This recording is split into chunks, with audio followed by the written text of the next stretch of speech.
শেষবার রঞ্জু কই? জানি না। বল রঞ্জু কই? রঞ্জু কই?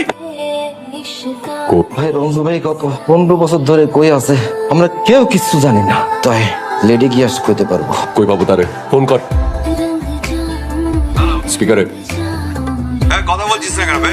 গিয়াস তুই কই? কেন একটু আলাপ ছিল ওই মকবুলের ব্যাপারে, ভাগ বাটোয়ারা নিয়ে ঝামেলা করতেছে। কেন বে?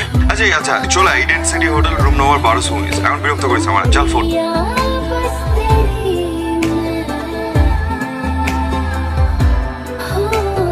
নিয়ে যাও। আমি আজকে তো দুঃখ কষ্ট শেয়ার করতে আসছি দোস্ত, বিল শেয়ার করতে পারবো। প্রত্যেকদিন কি আমার কাছে পয়সা থাকে? আমার কাছে বাসায় যাওয়ার টাকা নাই দোস্ত, থাকলে আমি অবশ্যই দিতাম, trust me. I trust you completely. ওনার কাছে এখন আর নেই, একটু আগেও ছিল। এটার ভেতরে 1500 টাকার মতো ছিল। সুন্দর চেহারা ছেলেটা নিজের ইউনিভার্সিটি অ্যাসাইনমেন্ট ভেবে নিয়ে যাচ্ছিল। দেখ সব ঠিকঠাক লাগে। ঠিক আছে।